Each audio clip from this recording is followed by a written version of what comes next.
Hello friends, आज हमारे बीच हैं furniture fitting sector skill council के सीईओ मिस्टर राहुल मेहता। और उन्हीं से हम समझने का प्रयास करेंगे कि किस तरीके से फर्नीचर फिटिंग स्किल काउंसिल लोगों को रोजगार प्राप्त करने में, स्किल डेवलप करने में हेल्प कर रहा है। तो सबसे पहले तो राहुल जी, आपका स्वागत है हमारे यूट्यूब चैनल की तरफ से और हमारे सारे दर्शकों की तरफ से। Thank you. तो अपन स्टार्ट करते हैं जी। बेसिकली हम लोग ये जानना चाहेंगे और हमारे दर्शक जानना चाहेंगे कि फर्नीचर फिटिंग स्किल काउंसिल क्या है और यह किस तरीके से, इसकी स्थापना के पीछे मुख्य उद्देश्य क्या है। ललित जी, जैसा आप जानते हैं 2015 में स्किल इंडिया मिशन की पहल हुई थी और पहली बार एक कैबिनेट मिनिस्ट्री बनाई गई थी, ministry of skill development and entrepreneurship. जी जी। उसके पीछे जो गवर्नमेंट का मेन मुख्य उद्देश्य था वो ये था कि आज देश तरक्की करना चाहता है, देश आगे बढ़ना चाहता है, विकसित देश बनना चाहता है। तो हमारे यहाँ इंडस्ट्री को आगे बढ़ाना बहुत जरूरी है उसके लिए। अब इंडस्ट्री को जब आगे बढ़ाएंगे तो उसके लिए आपको एम्प्लॉयमेंट की बहुत जरूरत पड़ेगी, चाहे वो किसी भी लेवल पे हो, चाहे एंटरप्रेन्योरशिप के लेवल पे बात करें, सेल्फ एम्प्लॉयमेंट बात करें, वेज एम्प्लॉयमेंट की बात करें।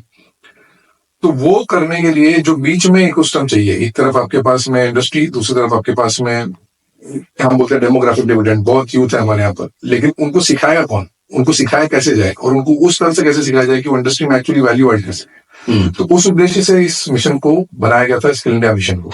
जी। तो ये जो बीच में ढांचा तैयार करने की बात हो रही है, जहां पर से एक रोबस्ट स्किल इकोसिस्टम बन सके, उसी को अलग अलग सेक्टर्स के लिए बनाने का प्रोग्राम रखा गया था, जिसमें कई स्किल काउंसिल्स बनी थी। उस टाइम पे कुछ 40 स्किल काउंसिल बनी थी। उसमें से एक स्किल काउंसिल थी furniture and fitting skill council. Furniture and fitting skill council की जब बात करते हैं तो हम लोग इंटीरियर्स, फर्नीचर और अलाइड सेक्टर जैसे प्लाईवुड हो गया, लैमिनेट हो गया, आर्किटेक्चरल हार्डवेयर फिटिंग्स हो गया, तो इस पूरे सेगमेंट के अंदर में जहां पर जॉब की अपॉर्चुनिटी है, चाहे इनफॉर्मल वे में काम हो रहा है या अनऑर्गेनाइज जॉब अपॉर्चुनिटीज हैं जिसके बारे में लोग अमूमन जानते नहीं है, उसको साझा करके एक प्लेटफॉर्म पे लाना, उसके बारे में लोगों को बताना, उसके बारे में लोगों को तैयार करना, और उनको ये जो गैप है बीच में इंडस्ट्री और डेमोग्राफिक डिविडेंड के बीच का जो गैप है उसको पूरा करना, वो बेसिकली उद्देश्य है मेन इस काउंसिल का। जी जी जी जी जी। अच्छा, जैसे कोई भी ऑर्गेनाइजेशन बनता है तो उसके कुछ लक्ष्य होते हैं। जी। तो मैं जानना चाहूंगा एफएफएससी के क्या लक्ष्य थे इसकी स्थापना के समय। तो जैसे मैंने आपको बताया कि हम एक स्किल इंडिया मिशन का पार्ट है और उसी के तहत हम जो भी करते हैं हमारे सारे लक्ष्य वहीं से डिराइव होते हैं। मैं इसको आसान शब्दों में कहूंगा तो मैं इसको 7 बिंदुओं में समझा सकता हूँ। देखिए, अधिकतर जो सेक्टर है, जैसे आज भी अगर फर्नीचर की बात करोगे तो दिमाग में सबसे पहला ख्याल आपके साथ कारपेंटर आएगा। हाँ, राइट, बल्कि ऐसा नहीं है। जब आज ये सेक्टर बहुत बड़ा सेक्टर है, उसमें बहुत सारे फील्ड है। तो सबसे पहला लक्ष्य जो हमारा रहता है, जो 7 लक्ष्यों में से एक मैं कहूंगा कि वो है इंडस्ट्री को फॉर्मलाइज करना, कि इंडस्ट्री जो अलग अलग जगह पर फैली हुई है उसको एक प्लेटफॉर्म पे लेकर आना, उनको समझाना, बताना कि भाई क्या है। ऐसा नहीं कि एक ही चीज के बारे में चले जा रहा है, नया टेक्नोलॉजी क्या आ रही है, नई चीजें क्या आ रही है, एक प्लेटफॉर्म लाना, पहली चीज। दूसरा, आज आप देखते हैं जैसे डॉक्टरी में स्टैंडर्ड है, लॉयर में स्टैंडर्ड है, इंजीनियरिंग में स्टैंडर्ड है, हमारे फील्ड के स्टैंडर्ड्स नहीं है। तो एक जो नेशनल ऑक्यूपेशन स्टैंडर्ड जो होता है वो बनाना हमारा दूसरा बहुत इंपॉर्टेंट लक्ष्य रहता है। तीसरा, जब आपने स्टैंडर्ड बना भी दिया तो उसके बाद में आपको सही इंफ्रास्ट्रक्चर, कहाँ ट्रेनिंग होगी, ट्रेनिंग इंस्टीट्यूट कैसा होगा, ट्रेनर कौन होंगे, असेसर कौन होंगे, पढ़ाया क्या जाएगा, किस तरह से पढ़ाया जाएगा, ये सारी मापदंड बनाना भी बहुत जरूरी है। जी। चौथा, इसके बाद में रहता है कि क्योंकि ये एक स्किलिंग एक नया प्रोजेक्ट है, एक तरह से इंडिया में स्किलिंग, शॉर्ट टर्म स्किलिंग और ये सब जो स्किल की बात हो रही है, ये अभी इतनी फेमस नहीं है या इतनी पॉपुलर नहीं है जैसे हमारे रेगुलर एजुकेशन को बोला जाता है। तो गवर्नमेंट कई प्रोग्राम्स के माध्यम से इसको बढ़ावा भी दे रही है कि आज आप अपना अपस्किलिंग करना चाहते हैं, आप नई ट्रेनिंग करना चाहते हैं, तो इन तरह के प्रोग्राम्स को भी रन करना हमारे चौथे लक्ष्य के अंदर में आता है। पांचवा हमारा है असेसमेंट और सर्टिफिकेशन। आज अगर आपको एक प्रमाण प्रॉपर मिलेगा तो कल को आपको तसल्ली रहेगी कि हाँ भाई, इस डॉक्टर के पास जाऊंगा क्योंकि इसके पास में सर्टिफाइड, ये लॉयर के पास जाऊंगा सर्टिफाइड। आज उसी तरह से इस फील्ड के अंदर में अगर आपने प्रॉपर ट्रेनिंग ली है तो आपको प्रमाण जो मिलना चाहिए वो सही मिले, वो हमारा 5वां रहता है। छठा है, हम इंडस्ट्री और जो लर्नर, हमारे दो की स्टेक होल्डर है इसके अंदर, उनके पीछे गैप ब्रिज करने पर भी काम करते हैं कि इंडस्ट्री की डिमांड क्या आ रही है, प्लेसमेंट कहाँ अपॉर्चुनिटी आता है, उसके हिसाब से ट्रेनिंग कराई जाए, या जो नया फील्ड में कुछ तकनीक आ रही है, क्या एग्जिस्टिंग लोगों को उस पर आगे बढ़ाया जाए, उसके ऊपर उसको कराया जाए। और आखिरी कहूंगा, वैसे बहुत सारे हैं लेकिन उसमें से एक आखिरी मैं ये बताना चाहूंगा कि अधिकतर जो अनऑर्गेनाइज सेक्टर्स हैं उसके जो जॉब रोल्स होते हैं या उसकी जो क्वालिफिकेशन होती है वो आम जनता में पॉपुलर नहीं होती, उसके बारे हाँ। में जानकारी नहीं होती। हम्म, और ऐसे कई ऐसे इनिशिएटिव्स हैं, जैसे कि आपने सुना होगा वर्ल्ड स्किल्स कंपटीशन के बारे में। तो इन स्किल्स कंपटीशन के थ्रू जो अलग अलग ट्रेड्स होते हैं उसके बारे में एक अच्छी रुचि, एक अच्छी जानकारी, एक अच्छा मैसेजिंग भी हम लोगों तक पहुंचाते हैं, ताकि ये ट्रेड्स बच्चों में भी और पॉपुलर हो सके, गार्डियंस में भी और पॉपुलर हो सके और इसके टेकिंग बढ़ जाए आगे। जी जी जी। तीसरा मैं पूछना चाहूंगा कि एफएफएससी इंडियन यूथ के वर्तमान स्किल गैप को पूरा करने में किस तरह से सहयोग करता है? देखिए, मैं इसको दो पहलू से आंसर करना चाहूंगा। अगर आज आप बात करते हैं कि वर्तमान में कौन है जो इसके लिए स्किलिंग रिक्वायरमेंट हो सकती है, इसको दो भागों में तोड़ा जा सकता है। एक वो लोग जो ऑलरेडी इकोसिस्टम में जुड़े हुए हैं या फिर जो ऑलरेडी इंडस्ट्री का पार्ट है, जी और दूसरा वो जो इंडस्ट्री में आना चाहते हैं या फिर किसी ना किसी पहलू के थ्रू वो उससे जुड़ गए। दोनों की ट्रेनिंग और स्किलिंग के अंदर में थोड़ा अलग अलग सोचते हुए चलना पड़ेगा। जो इंसान ऑलरेडी इकोसिस्टम में है, अब वो यूथ की बात की तो यूथ कहीं से भी कहीं तक हो सकता है, उसे आज नई टेक्नोलॉजी, नई तकनीक है, अपने खुद के कार्य को बेहतर कैसे करना है, बाहर क्या हो रहा है, आज इंडस्ट्री में नई चीज क्या आ रही है, उनके बारे में समझाना बहुत जरूरी है। साथ ही साथ में क्योंकि अधिकतर लोग जो इस फील्ड में घुसे हैं वो एक इनफॉर्मल मीडियम से जुड़े हैं, उनका सबसे पहले स्किल टेस्ट होगा कि मैं आज इंडस्ट्री के मापदंड के हिसाब से कहाँ खड़ा हूँ।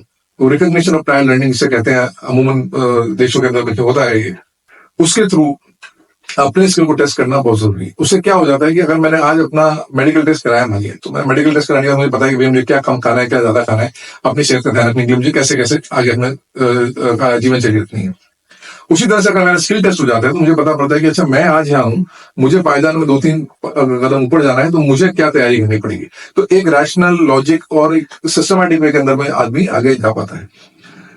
दूसरी बात आ जाती है फ्रेशर की। फ्रेशर क्या, हमारी इंडस्ट्री में घुसने के लिए पहले बहुत ज्यादा फॉर्मल तरीके नहीं, जैसे मैंने आपको बताया कि आज मुझे मशीन ऑपरेटर बनना है अगर, तो मेरे पास में कोई कहीं और जाके कहीं ट्रेनिंग लेने का ऑप्शन नहीं था। जैसे अगर आज मुझे लॉयर बनना है तो मेरे पास ऑप्शन है बहुत सारे, या मुझे एमबीए बनना है तो ऑप्शन है बहुत सारे। तो इस तरह के जो ऑप्शन है यूथ के लिए, वो ऑप्शन तैयार हो रहे हैं through short term training programmes and apprenticeship training programmes. और इसी को क्लब करके अगर आगे जैसे भी एनसीईटी और कई कार्यक्रम ला रही है आगे, संदर्भ में diploma, advance diploma, degree programmes वगैरह भी समझाएंगे, तो वो भी यूथ को इसके थ्रू मिलेगा। और ये जो प्रोग्राम्स वो सीखते करते हैं, तो कई ऐसे क्षेत्र जिसके बारे में आज का यूथ नहीं सोच रहा है कि यार इधर भी जॉब अपॉर्चुनिटी है, वहां भी वो अपॉर्चुनिटी ले सकते हैं। आप देखेंगे अगर आज फर्नीचर और इंटीरियर इंडस्ट्री को, फर्नीचर और इंटीरियर इंडस्ट्री जो है वो आज लीप्स एंड बाउंड्स बढ़ रही है, सनराइज सेक्टर है ये। गवर्नमेंट ने भी इसको 20 चैंपियन सेक्टर के अंदर में जुड़ा है। क्यों जुड़ा है? खासकर आप कोविड के बाद का पीरियड अगर देखेंगे, आज हर इंसान चाह रहा है कि मेरा घर थोड़ा बेहतर हो। आज आप रेस्टोरेंट जाते हैं तो हर जगह देखते हैं नए नए रेस्टोरेंट खुलते जा रहे हैं, होटलों में जगह जरूरत पड़ रही है, शादियों में लोग जरूरत पड़ रही है, सिनेमा घरों में जाते हैं तो देखते हैं। अंदर क्या जो दुनिया है पूरी आपकी, किसी एक कंक्रीट के अंदर की बनी हुई दुनिया है, वो दुनिया किसने बनाई है? वो इंटीरियर और फर्नीचर ने बनाई है। हाँ, बेसिकली मतलब बिल्डिंग बनाना एक कंस्ट्रक्शन सेक्टर है, उसके अंदर को पूरा बनाना, जितना रूपरेखा उसके अंदर सुधारा गया है, सुधार करा गया है, नया रूपरेखा लाई गई है, उसके अंदर में नया टच लाया गया है या नया रूपांतरण कराया गया है, वो सब चीजें इंटीरियर फर्नीचर के अंदर में आती है। तो आप इमेजिन कर लीजिए कि कितना रिक्वायरमेंट अभी है। एक छोटे से फैक्ट के थ्रू समझाना चाहूंगा, विकसित देश की जब हम बात करते हैं, जैसे अमेरिका एक डेवलप कंट्री है, वहां पर जो फर्नीचर कंजम्पशन है वो $200 से $250 है। हमारे देश में कंजम्पशन $8 से $12 है। तो अगर हमारे देश का कंजम्पशन जस्ट डबल भी हो जाता है, तो हम मानिए कि कितना हम अपॉर्चुनिटीज क्रिएट कर पाएंगे, कितनी ज्यादा जरूरत पड़ने वाली। बिल्कुल बिल्कुल। अच्छा, काउंसिल द्वारा प्रदान किए जाने वाले मानक कौशल विकास कार्यक्रम NSQF की क्या भूमिका है और इसका क्या एक्चुअली महत्व क्या है? ये बड़ी अच्छी बात है। ये मैं भी कहूंगा, मैं इंडस्ट्री से था, लेकिन पहले जब मैंने भी पहली बार सुना था, मुझे भी नहीं पता था कि बारे में किस तरह से कैसे होता है। और जब हमने शहर में समझा जाना, तो मैंने कहा कि ये एक्चुअल में सही रिक्वायरमेंट है, जिसके थ्रू हम लोगों को बहुत तरह से हेल्प मिलती है। मैं इंडस्ट्री के पर्सपेक्टिव से बताता हूँ कैसे, इसका क्या मतलब हुआ।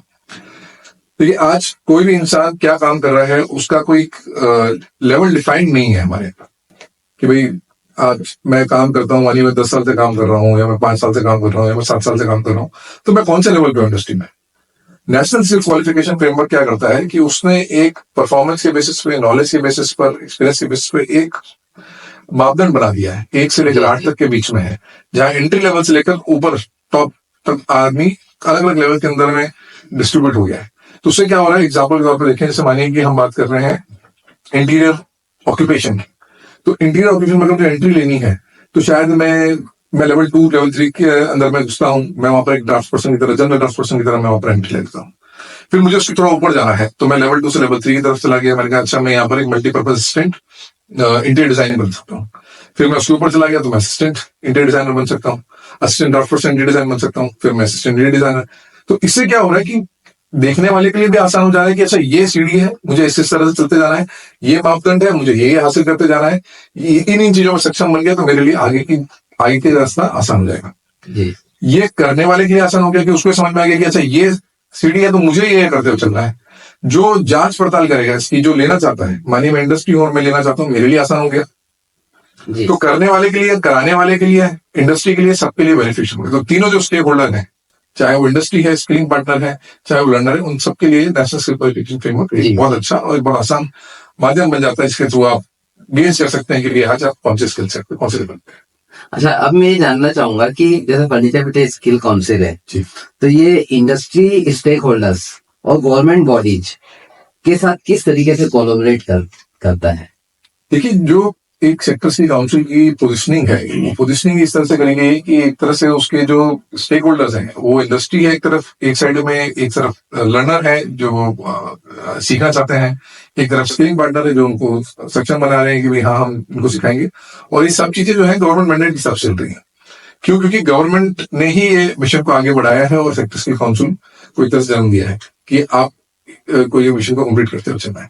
तो हमारा इनके साथ में काम करना तो बहुत ज्यादा इंपॉर्टेंट रहता है। मैं एग्जांपल के तौर पर बता देता हूँ, जैसे कई गवर्नमेंट के प्रोजेक्ट्स होते हैं, चाहे सेंट्रल गवर्नमेंट प्रोजेक्ट्स हैं, चाहे स्टेट गवर्नमेंट प्रोजेक्ट्स हैं, उस प्रोजेक्ट्स में सेक्टर्स की काउंसिल पार्टिसिपेट करती है, हम पार्टिसिपेट करते हैं। जैसे आप प्रधानमंत्री कौशल विकास योजना की बात करें, या फिर अभी जो प्रधानमंत्री पीएम विश्वकर्मा योजना चल रही है उसके बारे में बात करें, तो इन प्रोग्राम्स को इम्प्लीमेंट करना, बनाना, इसके ऊपर में ट्रेनिंग, असेसमेंट, सर्टिफिकेशन, इन सब तरह की चीजें की जाती है, तो जिसके ऊपर में काउंसिल करती है, काम करती है।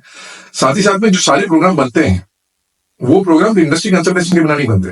तो सबसे पहला स्टेप है जो हमने कहा कि इंडस्ट्री को साथ में लाना जरूरी क्यों है ना, साथ में लाना जरूरी इसलिए भी कि इंडस्ट्री की जो कोलैबोरेटिव वे में जो नॉलेज है, जो अंडरस्टैंडिंग है, उसके बेसिस पर स्टैंडर्ड बनाया जा रहा है। हाँ, मतलब इंडस्ट्री को क्या चाहिए, इंडस्ट्री को क्या चाहिए, इंडस्ट्री को क्या चाहिए उसके गाड़ी हम केवल वो एजुकेशन नहीं देना चाहते हैं या फिर वो काम नहीं सिखाना चाहते जिससे बच्चा को ट्रेन नहीं होगी। एक अच्छी इंपॉर्टेंट बात है जो समझने के लिए, वो ये है कि अमूमन अगर आप जैसे साइंस पढ़ते हैं तो आप साइंस पढ़ के ये डिसाइड करोगे कि नौकरी कौन सी करने वाले, आप साइंस के स्टूडेंट हो गए, आपने इंजीनियरिंग कर ली, ये डिसाइड नहीं नौकरी कौन सी करने वाले।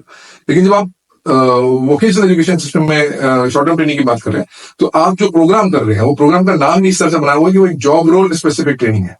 तो मतलब अगर मैंने आज एक असिस्टेंट इंटीरियर डिजाइनर का प्रोग्राम करा है तो बेसिकली मैं असिस्टेंट इंटीरियर डिजाइनर इंडस्ट्री में क्या करेगा उसके हिसाब से ट्रेन हुआ, उसके साथ अब वो बताएगा कौन की बेस में क्या प्रोग्राम होना चाहिए, वो प्रोग्राम की इन्फॉर्मेशन इंडस्ट्री के थ्रू ही आ रही है।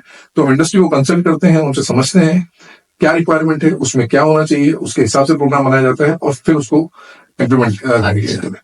और इंडस्ट्री हमारे हर एक चीज में साझा है, हम उसको लेते हुए चलते हैं। इनफैक्ट आज एफएफसी के साथ में करीबन 1500 से ज्यादा इंडस्ट्री लोग जुड़े हुए हैं, जो इस मिशन को आगे बढ़ा रहे हैं, जो इस मिशन को बल दे रहे हैं, जो नॉलेज देते हैं, और वो अलग अलग तरीके से जुड़े हुए हैं। कुछ स्किल एम्बेसडर बने हुए हैं, कुछ स्किल कॉन्शियस एम्प्लॉयर हैं, कुछ लोग स्किल एक्सपर्ट्स की तरह जुड़े हुए हैं, कुछ ट्रेनिंग करने में जुड़े हुए हैं। तो इस तरह से इंडस्ट्री हर एक पहलू के अंदर में बहुत इंपॉर्टेंट रोल प्ले कर रही है।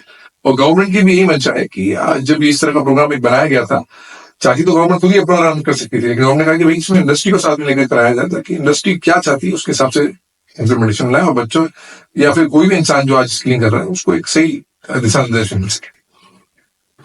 अच्छा सर, मैं जानना चाहूंगा कि एफएफएससी की वेबसाइट पे एक ताज पोर्टल करके ऑप्शन दिया हुआ है जी, तो काफी इसके बारे में मैंने सुना है, पर आप हमारे दर्शकों को बताइए कि किस तरीके से उनके लिए हेल्पफुल हो सकता है। जी, ताज पोर्टल का जो फुल फॉर्म है वो अपने आप में एक मैसेज बयां कर देता है कि वो क्यों बनाया गया था। ताज का फुल फॉर्म है where training meets apprenticeship and jobs. Basically हमारे लिए एक प्लेटफॉर्म हमने क्रिएट किया था जिसमें हम आगे मैं वही बात करूंगा कि हमारी इंडस्ट्री क्योंकि इनफॉर्मल है, अनऑर्गेनाइज्ड है, तो हमारे लिए कोई नौकरी.com, मॉस.com नहीं चल रहा है। और अगर बना भी दिया जाएगा तो वहां पर लोगों को लाना सबसे पहले जरूरी बात है, अवेयरनेस क्रिएट करना जरूरी है उसके बाद में। क्योंकि अधिकतर लोग इतने टेक्नोलॉजी फ्रेंडली नहीं है कि वो Naukri.com पे जाके ढूंढ रहे हैं या फिर Naukri.com पे आदमी अपना रिज्यूमे डाल रहा है, वहां से उसको नौकरी मिल जा रही है। ऐसा नहीं हो रहा है। तो ये प्लेटफॉर्म के थ्रू हमने देश भर में जहां जहां पर हमारे इंडस्ट्री वाले हैं, इंडस्ट्री के क्लस्टर्स हैं, हम उन लोगों को एक साइड से धीरे धीरे करके ताज पे लेकर आ रहे हैं, ताकि वो लोगों का प्रोफाइल वहां हो सके, वो लोग कहाँ पर हैं, वो क्या जॉब ऑफर करते हैं, क्या काम अभी करते हैं, उसके बारे में जानकारी मिल सके। दूसरी साइड जो है, दूसरी साइड पे हमारे जो लर्नर्स हैं, चाहे वो एग्जिस्टिंग लर्नर, चाहे वो फ्रेशर है, उनको हम इस पे लेकर आ रहे हैं और हम उसका प्रोफाइल वहां पर क्रिएट करते जा रहे हैं, ताकि ये जो गैप है उसको हम लोग ब्रिज कर सकें। तो ये एक तरह से उन दोनों के मिलने की जगह हो गई, जहां पर एम्प्लॉयर और एक लर्नर दोनों मिल पा रहे हैं। अभी इसमें कई और मॉडिफिकेशन भी हम जरूरत के हिसाब से कर रहे हैं, जो ताज पोर्टल में आ रहे हैं, जो आने वाले समय में आपको जरूर देखने को मिलेंगे, जिसमें कई और फीचर हम लोग लर्नर के लिए और इंडस्ट्री के लिए भी इसमें लेकर आ रहे हैं। तो ये एक माध्यम है जिससे कम्युनिटी बन जाए, जिससे हम चाहते हैं कि अगर आज मैं कुछ काम में सक्षम हूं और इंडस्ट्री में कहीं जरूरत है, तो मैं वहां पर उसके बारे में जान सकूं, समझ सकूं। और इंडस्ट्री को अगर कहीं पर रिक्वायरमेंट है तो वो इस पूल को भी ढूंढ सके, रादर देन अभी सबसे बड़ा जो प्रॉब्लम एक इंडस्ट्री को आता है वो कि भाई कहाँ से लेकर, बंदा कहाँ से ढूंढ के लेकर आए। तो वो इसके थ्रू जो डिस्कवरी होनी है, वो डिस्कवरी होना थोड़ा सा आसान है। मतलब एक तरीके से दोनों एक जगह एक ऐसा पोर्टल बन गया जहाँ पे जिसको जरूरत है नौकरी की वो भी है, और जिसको नौकरी चाहिए, मतलब जिसको हाँ। नौकरी देना है, वो इसमें दोनों एक जगह मिल एक जाए। अच्छा फीचर की मैं बात बताना चाहूंगा, क्योंकि ये बहुत प्रैक्टिकली हमने इसको देखते हुए बनाया था। आज अगर आप देखेंगे तो मैं कारपेंटर का एग्जाम्पल लेता हूँ उसके अंदर में, या मशीन ऑपरेटर का एग्जाम्पल ले लीजिए। अधिकतर जगह, क्योंकि मैं मैन्युफैक्चरिंग साइड से हूँ, मैं खुद इंडस्ट्री साइड से हूँ, तो जितनी बार हमारे पास में बच्चे रिज्यूमे लेकर आते थे, या जो काम करने वाला बंदा था या कुछ था, आप सबसे पहली चीज क्या मांगते हो? रिज्यूमे लाओ। जी उनके पास रिज्यूमे भी नहीं होता था। वो आगे बताते थे, मैंने वहां काम किया है, मैंने 5 साल वहां काम किया है, मैंने 4 साल यहाँ काम किया है, कौन सी चीज पे काम किया उसका भी कोई लिखा जोखा नहीं है।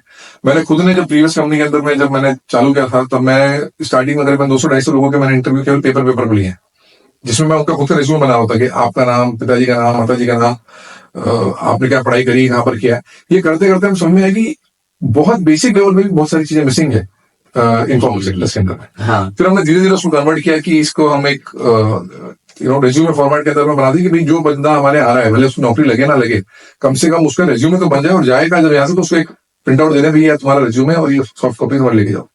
तो ये पिछली कंपनी में हुआ था। तो जब हमने इस बार जब ताज को हमने बनाने के लिए कहा, तो हमने कहा और कुछ होना हो, इस रिक्वायरमेंट को तो कम से कम लोगों की पूरी की जाएगी, जो भी इंसान जुड़ रहा है आज उसका अपने काम के बारे में सारी इन्फॉर्मेशन आ जाए। तो हमने इसमें पोर्टल में ये भी फीचर दिया हुआ है कि आप अपना वीडियो भी डाल सकते हैं, अगर आपको कोई यूट्यूब का लिंक डालना है वो भी डाल सकते हो, अगर आपको कोई पिक्चर डालनी है, फोटो डालना है आपके काम की, कि माने आप चेयर बनाने में उस्ताद है और आपने 10 चेयर पहले बनी थी, तो आप 10 चेयर का फोटो भी डाल सकते हैं, ताकि देखने वाले को ये समझ में आएगा कि अच्छा मुकेश जहांगीर को ये सारी चीजें करना आता है, इसने ये चीजें बनाई थी, वो सवाल भी पूछ पाएगा। बड़ा अधिकतर एक और जो इशू आता है वो ये भी होता है कि जैसे आप मैं बोलूंगा फर्नीचर में, आप बोलोगे भी कारपेंटर होता है, तो कारपेंटर भी किस चीज का, क्या दांत का दर्द होता है तो आप कोई भी डॉक्टर के पास चले जाते हो? नहीं जाते हो। हार्ट वाला होता है कार्डियोलॉजिस्ट के पास, ब्रेन का है किसी और के पास जाओगे। उसी तरह से अगर आप वुड वर्किंग की बात कर रहे हो, तो कौन सा आदमी जिसका एक्सपर्ट है वो भी जरूरी है। जी जी जी। तो इसके थ्रू वो भी करने में आसानी मिलेगी। कई कारपेंटर होते हैं जो केवल फैक्ट्रियों में काम करते हैं, कई होते हैं जो साइटों पे काम करते हैं, कई होते हैं जो केवल चेयर ढांचा बनाने के अंदर में एक्सपर्ट है, कई होते हैं जो केवल क्लैडिंग पैनलिंग के अंदर में एक्सपर्ट होते हैं। तो वो भी बहुत बड़ी दुनिया है। तो इस तरह प्रोफाइलिंग के थ्रू उनको भी हेल्प मिलेगी अपने पास। जी जी जी। अच्छा, अब जैसे फर्नीचर इंडस्ट्री में क्या क्या चेंजेस हो रहे हैं, किस तरीके से चेंजेस हो रहे हैं, वो क्या रिक्वायरमेंट्स है, ये किस तरीके से अपडेट कैसे होते हैं आप इनसे? देखिए, हमने इसी चीज के चक्कर में जो नेचर ऑफ द इंडस्ट्री है उसको देखते हुए हमने एक मुहिम चालू करी है, जिसको हमने कहते हैं एफएफएससी रीजनल स्किल चैप्टर।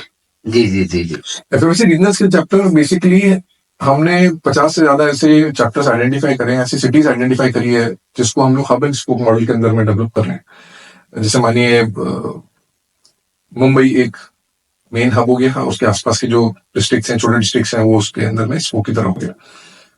अब इसका हब बनाने का मतलब क्या है, उसको रीजनल चैप्टर बनाने का मतलब क्या है? इस चैप्टर के 3 अहम बिंदु है: इंडस्ट्री, स्किलिंग पार्टनर्स और लर्नर्स।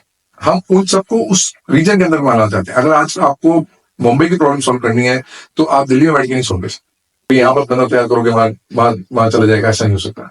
बैंगलोर के लिए आप जम्मू में नहीं कर सकते, आपको उस रीजन का उधर होना ही जरूरी है। उसके साथ वहाँ रिक्वायरमेंट भी थोड़ी अलग तरीके से हो, हाँ और इससे माइग्रेशन का ऊपर में भी फर्क पड़ता है। तो हमने जी इसको सब चीजों को ध्यान में रखते हुए इसको कॉन्सेप्चुलाइज किया था कोविड के दौरान कि हमें रीजनल स्किल चैप्टर बनाने हैं, और जो तीनों इंपॉर्टेंट एलिमेंट्स हैं, इंडस्ट्री, लर्नर और स्किलिंग पार्टनर को साथ में लाना है। साथ ही साथ में जो स्टेट से वहां पर मदद मिल सकती है, जो वहाँ की जो सोशल बॉडीज होती है, जो एनजीओ होते हैं, स्पेशल हेल्प ग्रुप्स होते हैं, जो वहां पर मदद मिल सकती है, उनको भी इसमें साथ में जोड़ें, ताकि वहां पर डिमांड इकट्ठी करी जाए, वहीं पर से समझा जाए कि फ्रेश ट्रेनिंग की रिक्वायरमेंट कितनी है, अप्रेंटिसशिप की रिक्वायरमेंट कितनी है, जॉब कितनी रिक्वायरमेंट है, कोई बंदा अपस्किलिंग करना चाहता है क्या, उसके अनुसार वहां पर इंफ्रास्ट्रक्चर क्रिएट किया जाए और वहां पर उनको अपॉर्चुनिटी दी जाए। तो ये हमने मॉडल रखा है। इसी मॉडल के थ्रू अब आप देख रहे हैं 3 लोग आपस में जुड़ गए, इंडस्ट्री भी आ गई, स्किलिंग पार्टनर भी आ गया, लर्नर भी आ गया। अब उन लोगों के लिए हम वहां पर अलग अलग तरह के एंगेजमेंट एक्टिविटीज प्रोग्राम्स करते हैं। जैसे इंडस्ट्री हो गई तो इंडस्ट्री के लिए प्रोग्राम करते हैं, जिसमें लीडरशिप वर्कशॉप हुई, स्किल कैटलिस्ट वर्कशॉप हुई, अपस्किलिंग की प्रोग्राम्स हो गए जो लोग ऑलरेडी काम करते कराते हैं, गवर्नमेंट के कोई प्रोग्राम चल रहे तो हम उसको उस माध्यम से वहां पर पहुंचाने की कोशिश करते हैं। तो उससे क्या होता है, इन सब प्रोग्राम के थ्रू हम नई टेक्नोलॉजी की बात करनी है, नई टेक्निक के बारे में बात करनी है, मैनेजमेंट के बारे में बात करनी है, डिजाइनिंग के बारे में बात करनी है, ये सब बातें करते हैं। लर्नर के लिए क्या हो गया, लर्नर क्योंकि अब इंडस्ट्री से इधर से कनेक्ट हो रही है, तो मानिए चाहे आप बात कर रहे हो वहाँ की ITIs हो गई, NSTI हो गई, कॉलेजेस हो गए, उन लोगों के लिए हम इन एक्सपर्ट्स के थ्रू, जो इंडस्ट्री पार्टनर एक्सपर्ट उसके थ्रू वहां पर प्रोग्राम्स रख पाते हैं। तो हम उसको स्किल नेटवर्क के नाम से हम उसको बोलते हैं, जहां हम इस तरह के प्रोग्राम्स रखते हैं। एक स्किल पवेलियन करके हमारे कॉन्सेप्ट, जिसके अंदर हम एक लाइव वर्कशॉप क्रिएट करते हैं, जहां पर चीजें लाइव बनाते हुए, दिखाते हुए, करते हुए किया जाता है। तो इन सब माध्यम से हम इसके अंदर में इंफॉर्मेशन ट्रांसफर करते हैं और इसके लिए प्लेटफॉर्म क्रिएट कर रहे हैं। इसके अलावा देश के जो अच्छे एग्जीबिशन होते हैं हमारे इंडस्ट्री के, हम उसमें भी रेगुलरली पार्टिसिपेट करते हैं। उधर भी हमारा फ्लैगशिप जो हमारा नाम है स्किल पवेलियन के नाम से, हम वहां पर पार्टिसिपेट करते हैं। वहां हमारा वर्कशॉप लगाते हैं, वहां पर हम लाइव लोगों को करते हुए दिखाते हैं कि स्किलिंग क्या है, एक्चुअली होता क्या है, किस किस तरह से चीजें की जा सकती हैं। और ये हम काफी सालों से कर रहे हैं, शुरुआती दिनों से कर रहे हैं, उसका स्तर आगे से आगे बढ़ता गया। तो इन कुछ चीजों से हम लोग कर रहे हैं। अभी आने वाले समय में हमारा एक प्रोग्राम भी हमने और पायलट किया है, जिसको कहते हैं हम लोग one nation one industry campaign. तो इसके तहत इंडस्ट्री के लिए भी और जो लर्नर्स है उनके लिए भी हम स्पेशल प्रोग्राम्स चलाते हैं। तो उसमें कुछ हम आने वाले दिनों में हम इसके ऊपर और चर्चा करेंगे, जिसके अंदर में नई टेक्नोलॉजी, नई टेक्निक्स के बारे में सीखने को काफी कुछ मिलेगा। अच्छा, अब मैं जानना चाहूंगा कि अभी वर्तमान में कौन कौन सी योजनाओं पे FFSC काम कर रहा है। वर्तमान में कई योजनाएं हैं, इसको मैं 2 भाग में बांट देता हूं, एक गवर्नमेंट फंडेड प्रोग्राम्स और एक FFSC खुद अपने माध्यम से कर रहा है। मतलब वो पेड प्रोग्राम्स होंगे एक तरीके से, पेड कह लीजिए या कोई और फंड कर रहा है। एक तो गवर्नमेंट फंडेड कर लीजिए और कोई और तरह से फंड कर रहा है। फंडिंग चाहे वो इंडस्ट्री खुद का ट्रेनिंग कराने के लिए कर रही है, चाहे बच्चा खुद अपने ट्रेनिंग करने के लिए बात कर रहा है, या कुछ CSR के थ्रू हो रहा है, जो भी हो, वो एक अलग कैटेगरी हो गई। गवर्नमेंट फंडेड है, 2 कैटेगरी में सुन लेते हैं, ठीक है। गवर्नमेंट फंडेड प्रोग्राम्स के अंदर में अभी हम लोग PM विश्वकर्मा में मुख्य रूप से कार्यरत है, जिसमें प्रोग्राम बनाना, वीडियो बनाना, उसका बुक बनाना करना, हर एक स्टेज पे हम लोगों ने काम किया है और अभी भी हम काम कर रहे हैं। चाहे वो टूल किट प्रोक्योरमेंट हो या टूल किट डिसाइड करना कौन सा होगा, टूल किट के ऊपर वीडियो बनाना, फिर अभी जो ट्रेनिंग्स हो रही है उसके अंदर में ट्रेनिंग प्लस असेसमेंट वाला जो काम चल रहा है, TOT, TOMT वगैरह जो उसके ऊपर में हो रहा है।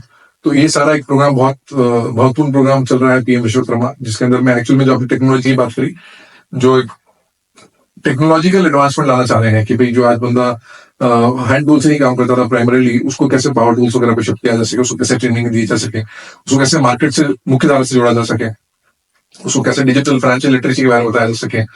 तो ये एक अहम प्रोग्राम इसके अंदर हम लोग काम कर रहे हैं, जिससे हमें उम्मीद है कि आने वाले 2 से 3 सालों के अंदर अंदर में लगभग देश के जो मुख्य रूप से जो कारपेंटर और जुड़े हुए हैं वुड वर्किंग के अंदर में, उन लोगों को बहुत बेनिफिट मिलेगा। क्योंकि ये मेरा मानना है, पर्सनली मैं 8 साल से देख रहा हूँ, ये सबसे बेस्ट स्कीम है आज तक की जो लागू की गई है, जिससे बेनिफिशियरी को 100% बेनिफिट मिलेगा। और हर एक पहलू जो था, जो उसके इशू आता था कि मैं अगर सीखने आ रहा हूं तो मेरा वेज लॉस हो जाएगा, तो मुझे उसका क्या होगा, मैं सीख तो गया लेकिन अब मेरे को टूल चाहिए, पावर टूल चाहिए, वो कहाँ से मिलेगा। तो उसमें इसका भी प्रावधान है कि आज आप ट्रेनिंग लेते हो तो आपके बाद उसको टूल भी मिल रहा है, स्टैपंड भी मिल रहा है आपको, और उसके बाद आपको कई बार ये भी होता है कि मैं लोन लेना चाहता हूँ, तो लोन कहाँ से मिलेगा, तो वो भी इसमें प्रावधान है। तो ये एक तरह से बहुत ध्यान से एक एक छोटी छोटी चीजों को सोचते हुए बनाई गई स्कीम है, और ये एंड यूजर जो बेनिफिशियरी जो है उसको फायदा मिल सके, पूरा पूरा उसके बारे में सोचते बनाया गया है और ये बहुत अच्छी तरह से इम्प्लीमेंट भी हो रही है। मुझे बहुत खुशी है इस बात की। एक हम इसके साथ जुड़ा हुआ है। दूसरा है पीएम केवीवाई, जो एक फ्लैगशिप स्कीम है गवर्नमेंट की, ministry of skill development entrepreneurship की, पीएम कौशल विकास योजना। तो उसके तहत भी हम लोग इसमें काम कर रहे हैं। इसमें हमारे नए जॉब रोल्स जो भी बने हैं उसके अंदर में ट्रेनिंग के ऊपर में काम देखा जा रहा है, करा जा रहा है। इसके अलावा मैं एक जो स्कीम एफएफसी ने अपनी फ्लैगशिप स्कीम चालू करी है, मेरी स्किल मेरी पहचान। तो इस स्कीम के तहत हम सेल्फ फंडेड प्रोग्राम, सीसा funded programmes, industry funded programme जो होते हैं वो चलाते हैं, जिसके अंदर में अपस्किलिंग प्रोग्राम भी आते हैं, जिसमें हाईस्किल प्रोग्राम भी आते हैं, जिसके अंदर में शॉर्ट टर्म ट्रेनिंग प्रोग्राम भी आते हैं। तो हम इस तरह के प्रोग्राम भी जो है अभी चला रहे हैं, जिसमें हम लोग ग्रीन प्लाई के साथ में सीएसआर प्रोजेक्ट कर रहे हैं। फिर एफएफएससी ने एक अपना सेंटर ऑफ एक्सीलेंस खोला है हैदराबाद के अंदर में। तो वहां पर जो बच्चों का जो पहला बैच हुआ है वो बैच भी एफएफएससी सेल्फ फंडेड में चला रहा है। तो उधर किसी से कोई फंडिंग नहीं ली जा रही है, वो बच्चों को 100% स्कॉलरशिप दी जा रही है और ताकि उनको हम आगे इंडस्ट्री में प्रॉपर्ली प्लेस करा के एक एग्जाम्पल बना सके। तो ये कुछ प्रोग्राम्स है जिसके ऊपर चल रहा है। इसके अलावा कोई एक दो स्टेट प्रोग्राम्स और है जिसमें हम लोग काम कर रहे हैं, बट अमूमन जो मेन प्रोग्राम्स है वो भी ये वाले प्रोग्राम्स है और इन्हीं प्रोग्राम्स को हम आगे बढ़ा के लेके जाएंगे। अभी काम चल रहा है जिसके अंदर हम लोग शुरुआत से काफी जुड़े हुए हैं और मुझे खुशी है कि हर साल इसका स्तर बढ़ते जा रहा है। हर साल बच्चों में अवेयरनेस बढ़ती जा रही है, पार्टिसिपेशन बढ़ते जा रहा है और वुड वर्किंग के अंदर तीनों ट्रेड के अंदर में बच्चे पार्टिसिपेट करते हैं, कारपेंटरी, जॉइनरी और कैबिनेट भी। मैं मतलब आपके माध्यम से दर्शकों को बताना चाहूंगा कि वुड वर्किंग या फर्नीचर के अंदर में केवल कारपेंटरी नहीं होती है, उसके अंदर में भी जैसे डॉक्टरी में स्पेशलाइजेशन होते हैं वैसे इसमें भी स्पेशलाइजेशन है, जॉइनरी, कैबिनेट मेकिंग और कारपेंटरी। जॉइनरी जो होती है वो विदाउट नेल्स और उसके विदाउट हार्डवेयर के जो आप बनाते हैं वो एक स्ट्रक्चर बना रहे हैं, जैसे आपने डोर फ्रेम बनाया, विंडो फ्रेम बनाया, विंडो बनाया, वो उसमें अमूमन काम लिया जाता है, जो कि बेस होता है कि इसी काम के बेसिस पे आदमी वुड वर्किंग को अच्छा और सीख सकता है। कैबिनेट मेकिंग के अंदर में कैबिनेट्स जो होते हैं वो बनाए जाते हैं, जो बच्चा अपना खुद अपने हाथ से बनाता है दिए गए पीरियड के अंदर। और कारपेंटर जो होता है वो अमूमन ऑन साइड पे काम करता है। तो ऑन साइड पे वुडन स्ट्रक्चर बनाना, हाउस स्ट्रक्चर बनाना, क्लैडिंग पैनलिंग का काम जो होता है, वो सब जो काम है वो कारपेंटरी के अंदर में अमूमन आता है। और जो चीजें बाकी जॉइनर और कैबिनेट मेकर बनाते हैं वो भी कारपेंटर वहां पर इंस्टॉल करते हैं। तो ये तीन अलग अलग किस्म के ट्रेड है, इसके ऊपर में भी हम लोग कार्यरत हैं। एक आखिरी क्वेश्चन मैं पूछना चाहूंगा कि जैसे कोई इंडस्ट्री है, कैसे मतलब वो आपको अप्रोच कर सकता है? अवेयरनेस और एंगेजमेंट दोनों पे बहुत स्ट्रेटेजिक वे में काम कर रहे हैं पिछले 3 साल से, खासकर हम कहीं मैं कहूंगा एफएफएससी रीजनल स्किल चैप्टर बनाने का जो माध्यम था वो एक जो रीजन था वो यही था कि एक माध्यम क्रिएट कर सके जिसके थ्रू जो इंडस्ट्री है या जो प्रोफेशनल है वो जुड़ना चाहता है तो वो वहां से जुड़ सके। और वो कैसे जुड़ते हैं? उन रीजनल स्किल चैप्टर्स के अंदर में हम इंडस्ट्री को साथ में जोड़ते हैं, अपने स्किल एम्बेसडर की तरह, स्किल कॉन्शियस एम्प्लॉय की तरह एक मेंबर के रूप में वो हमारे साथ वहां पर जुड़ जाते हैं और वहां पर जो भी सारी एक्टिविटीज गतिविधियां हो रही है वो वहां पर उसका फायदा ले पाते हैं और वह कॉन्ट्रीब्यूट भी कर पाते हैं। कोई प्रोफेशनल है वो जुड़ना चाहता है कि भाई मैं इंडस्ट्री मैं अगर बात करता हूँ कंपनी हो गई, लेकिन अगर प्रोफेशनल मैं अकेला आदमी हूँ, मैं खुद अपनी सर्विसेज देना चाहता हूँ या मैं खुद कुछ बेनिफिट लेना चाहता हूँ, दो माध्यम से आप कर सकते हो। या तो आप अपस्किलिंग प्रोग्राम जो चल रहे हैं उसके अंदर पार्टिसिपेट करें, शॉर्ट टर्म ट्रेनिंग में पार्टिसिपेट करें और आप अपस्किलिंग करें अपनी। दूसरा है कि नहीं आप कॉन्ट्रीब्यूट करना चाहते हैं तो आप एज ए स्किल एक्सपर्ट भी जुड़ सकते हैं हमारे साथ में। तो वो स्किल एक्सपर्ट प्रावधान के अंदर में ऐसा है कि अगर मैं मानिए मैं इंडियन डिजाइन का उस्ताद और मुझे उसके अंदर में काफी रुचि है और मैं 15 साल से प्रैक्टिस भी कर रहा हूँ, तो हम स्किल एक्सपर्ट्स को मास्टर ट्रेनर बनने के लिए प्रेरित करते हैं, ट्रेनर बनने के लिए प्रेरित करते हैं। साथ ही साथ में हम उनको स्पेशल क्लासेस जिसे हम मास्टर क्लास कहते हैं वो लेने के लिए भी प्रेरित करते हैं।